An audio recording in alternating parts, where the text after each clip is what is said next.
नमस्कार विद्यार्थी मित्रों, आज हम कक्षा 9 की पद्य 13 नीति के दोहे, जिनके कवि हैं रहीम जी।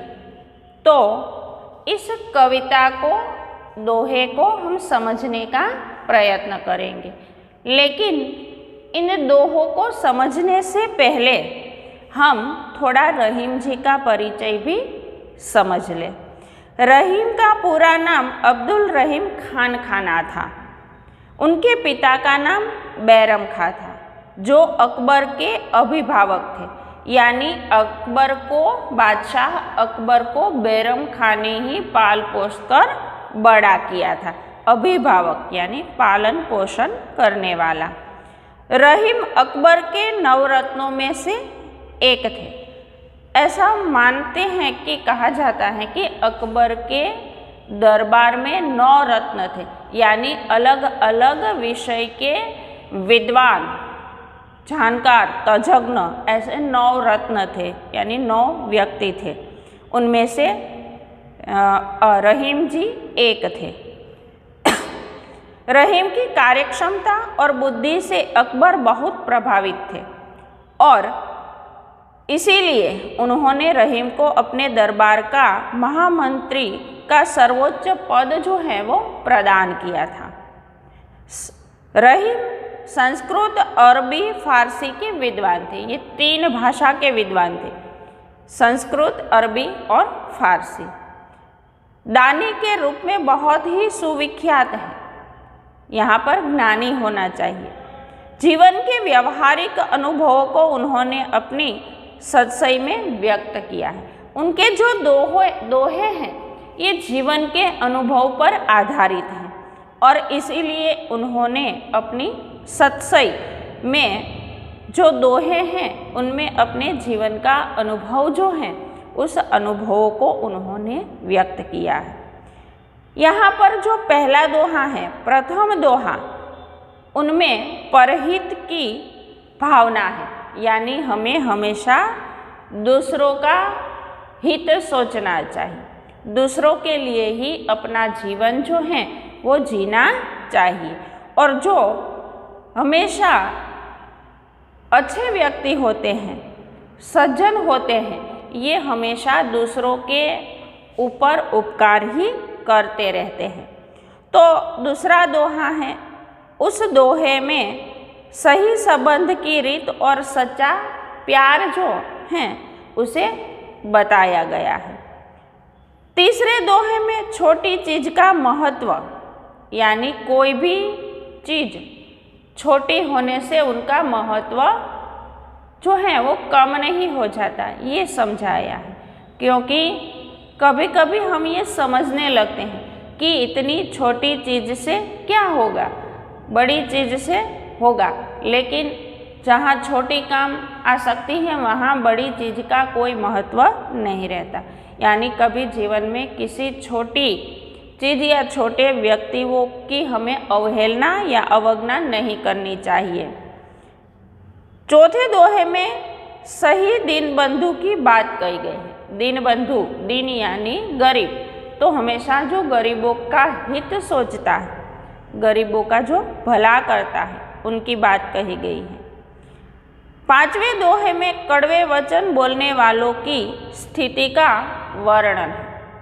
5वें दोहे में कहा गया है कि व्यक्ति कभी कभी जीवन में इतना कड़वा, इतना कटु बोलता है कि उनके कटु शब्दों के वार से ही व्यक्ति जो है वो मर जाता है, घायल हो जाता है, आहत हो जाता है।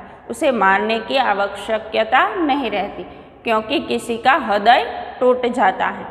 तो ऐसे कड़वे बोलने वाले के, कटु वचन बोलने वाले व्यक्ति का यहाँ पर क्या हाल होता है, उनकी स्थिति क्या होती है, उनका भी यहाँ पर बहुत ही सुंदर वर्णन जो है वो रहीम जी ने किया है।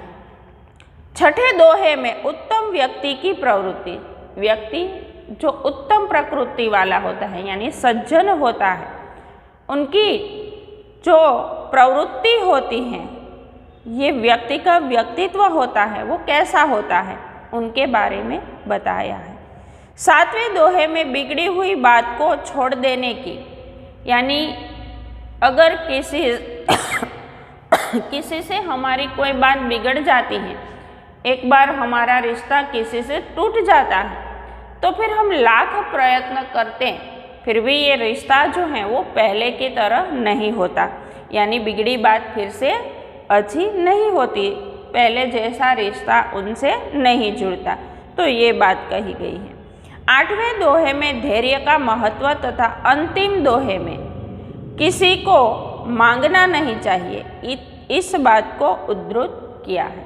तो 8वां दोहा जो है उस 8वें दोहे में हमें धैर्य का महत्व समझाया गया है कि चाहे मुश्किल ही क्यों ना आए, तो मुश्किल परिस्थिति में भी हमें कभी भी अपना धैर्य नहीं खोना चाहिए, क्योंकि मुश्किल के समय में ही हमें पता चलता है कि हमारा हित सोचने वाला कौन है और हमारा अहित करने वाला कौन है।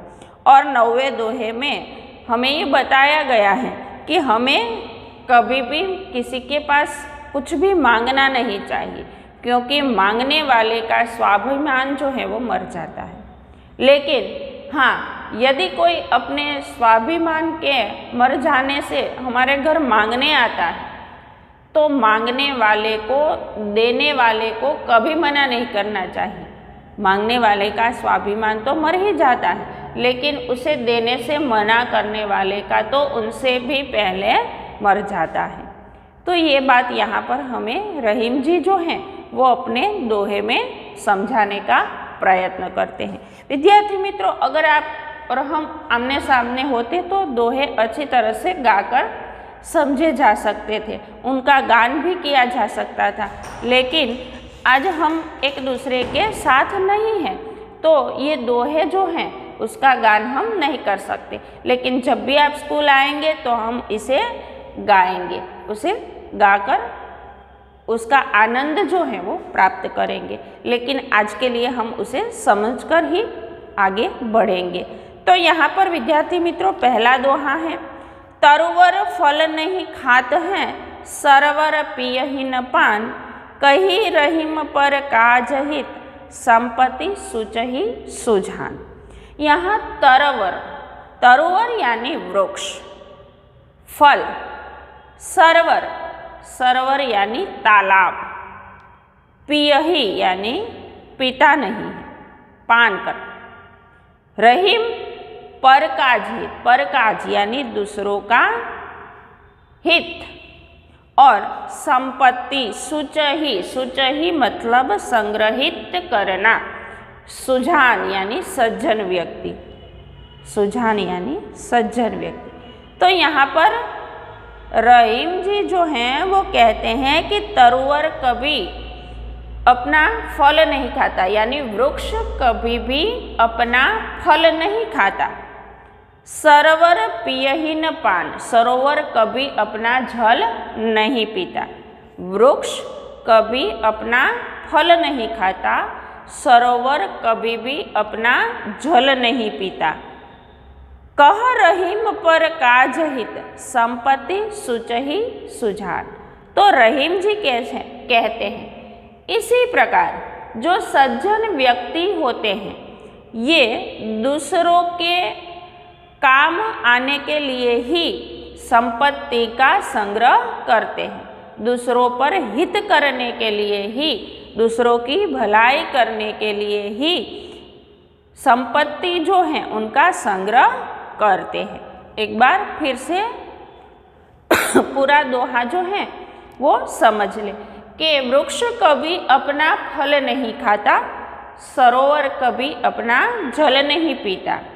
इसी प्रकार रहीम जी कहते हैं कि जो सज्जन व्यक्ति हैं ये हमेशा दूसरों के उपकार के लिए ही संपत्ति का संग्रह करते हैं। अब दूसरा दोहा देखिए, कही रहीम संपत्ति सगे, बनत बनत बहुरीत, विपत्ति कसोटी जे कसे, ते ही साचे मित यानी मित्र। संपत्ति सगे, संपत्ति धन दौलत, सगे यानी संबंधी। बनत बनत बहुरीत, अलग अलग प्रकार से, अलग अलग रीत से। विपत्ति यानी आपत्ति, मुश्किली। कसौटी यानी समय आने पर। जे कसे, जो सही साथ दे। तेई साचे मित, तेई साचे यानी सच्चा, मित यानी मित्र। तो यहाँ पर रहीम जी कहते हैं, रहीम जी कहते हैं कि कहीं रहीम संपत्ति सगे। रहीम जी कहते हैं कि जब हमारे पास संपत्ति आ जाती है तो हमारे जो सगे संबंधी हैं ये अलग अलग प्रकार से रिश्ते जोड़कर हमारे साथ आ जाते हैं, या तो हमसे अलग अलग प्रकार के रिश्ते जोड़ लेते हैं। जब हमारे पास संपत्ति आ जाती है तो जो हमारे संबंधी हैं ये हमारे साथ अलग अलग प्रकार के रिश्ते नाते जो हैं वो जोड़ लेते हैं। विपत्ति कसौटी जे कसे तेई साचे मित। लेकिन जब ये संपत्ति चली जाती है और हमारे पर कोई आपत्ति आती है, हम पर कोई मुश्किलें आती हैं, उस वक्त ये लोग हमसे रिश्ता तोड़कर चले जाते हैं। लेकिन जब विपत्ति के समय में, मुश्किल के समय में जो हमारे साथ खड़ा रहता है, हमारा साथ देता है, वही हमारा सच्चा मित्र होता है। तो रहीम जी कहते हैं कि जैसे ही हमारे पास संपत्ति आती है, हमारे सगे संबंधी अलग अलग प्रकार से हमसे रिश्ता जोड़ लेते हैं। लेकिन जैसे ही हम पर कोई आपत्ति आती है, मुश्किलें आती हैं, तो ये जो लोग हैं ये हमसे रिश्ता तोड़ लेते हैं, हमसे दूर चले जाते हैं। लेकिन मुश्किल वक्त में भी जो हमारा साथ देता है वही हमारा सच्चा मित्र होता है। तीसरा दोहा, रही मन देखी बड़ेन को, लघु न दीजिए डारी। जहाँ काम आवे सुई, कहाँ करे तरवारी। रहीम जी कहते हैं कि बड़े को देखकर हमें कभी भी छोटों की उपेक्षा नहीं करनी चाहिए। रही मन देखी बड़ेन को, बड़ेन यानी बड़ा। लघु न दीजिए डारी यानी छोटों की उपेक्षा नहीं करनी चाहिए। जहाँ काम आवे सुई, कहाँ करे तरवारी। सुई यानी सुई और तरवारी यानी तलवार। रहीम जी कहते हैं कि हमें हमेशा बड़े को देखकर छोटों की अवगणना, अवहेलना, उपेक्षा नहीं करनी चाहिए, क्योंकि जहाँ काम आवे सुई, कहाँ करे तलवारी। जहाँ पर सुई काम आती है वहाँ तलवार क्या कर सकती है। अगर हमें कपड़ा सीना है तो उसमें सुई ही चाहिए, वहाँ पर तलवार किसी काम की नहीं है। तो रहीम जी कहते हैं कि कभी भी हमें कोई बड़े को देखकर छोटों की उपेक्षा नहीं करनी चाहिए। जहाँ सुई काम आती है वहाँ तलवार किसी काम की नहीं है। यहाँ पर चौथा दोहा है, दिन सबको लखत है, दिन ही लखे न कोई। जो रहीम दिन ही लखे, दिन बंधु सम होय। तो रहीम जी कहते हैं दिन, दिन यानी गरीब, लखत मतलब देखना, सबको यानी सभी को। दिन ही लखे न कोई, दिन यानी गरीब, लखे यानी देखना, कोई यानी कोई भी। जो रहीम दिन ही लखे, रहीम जी कहते हैं कि जो गरीबों की और देखे। दिन बंधु सम होय, दिन यानी गरीब, बंधु यानी उनका साथ देने वाला भगवान अथवा तो भाई। तो यहाँ पर रहीम जी कहते हैं कि दिन सबको लखत है, यानी जो गरीब हैं वो सबकी ओर आशा भरी दृष्टि से देखता है। दिन सबको लखत है यानी गरीब सबकी ओर आशा भरी दृष्टि से देखता है। दिन ही लखे न कोई, लेकिन ये गरीब की ओर कोई नहीं देखता। गरीब सबकी ओर आशा भरी दृष्टि से देखता रहता है, लेकिन गरीब की ओर कोई नहीं देखता। जो रहीम दिन ही लखे, दीनबंधु सम होय।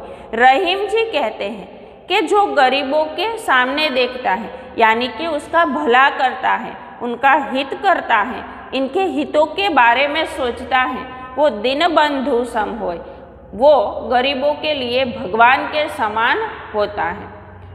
जो गरीब के सामने देखता है, यानी उनकी भलाई के बारे में सोचता है, वो गरीबों के लिए तो भगवान के समान है। तो यहाँ पर रहीम जी कहते हैं कि गरीब सबकी ओर आशा भरी दृष्टि से देखते हैं, लेकिन गरीबों के सामने कोई नहीं देखता। रहीम जी कहते हैं कि जो गरीब की भलाई के बारे में सोचता है, उनकी ओर देखता है, गरीब के लिए तो वो भगवान के समान होता है। तो विद्यार्थी मित्रों, यहाँ पर हमने 4 दोहों को समझा। पहले दोहे में हमने देखा कि सरोवर कभी अपना फल नहीं खाता, सरोवर कभी अपना जल नहीं पीता। उसी प्रकार से जो सज्जन होते हैं वो अपनी संपत्ति का संग्रह दूसरों की भलाई के लिए करते हैं। दूसरे दोहे में हमने देखा कि जैसे ही हमारे पास संपत्ति आ जाती है तो हमारे कई रिश्तेदार होते हैं, वो अलग अलग प्रकार के से रिश्ते जोड़कर हमारे पास आ जाते हैं। लेकिन जैसे ही हमारे पास संपत्ति जो कम हो जाती है या तो हम पर कोई आपत्ति आती है तो वो हमसे रिश्ता तोड़ देते हैं। जो हमारे ऊपर आपत्ति में भी हमारे साथ देता है, हमारे साथ रहता है, वो ही हमारा सच्चा मित्र होता है। फिर यहाँ पर जो दोहा है तीसरा, उसमें रहीम जी कहते हैं कि हमें हमेशा बड़े को देखकर छोटों की उपेक्षा कभी नहीं करनी चाहिए। जहाँ पर सुई काम आती है वहाँ तलवार किसी भी काम की नहीं है। और चौथे में हमने ये समझा कि गरीब सबकी ओर आशा भरी नज़रों से देखते हैं, लेकिन गरीब के सामने कोई नहीं देखता। जो गरीब के सामने देखता है, गरीब उसे भगवान के समान मानता है। तो विद्यार्थी मित्रों, हमने ये 4 दोहों को अच्छी तरह से समझा है। अगले वीडियो में हम इस दोहे को और आगे समझेंगे। आज के लिए इतना ही। अस्तु।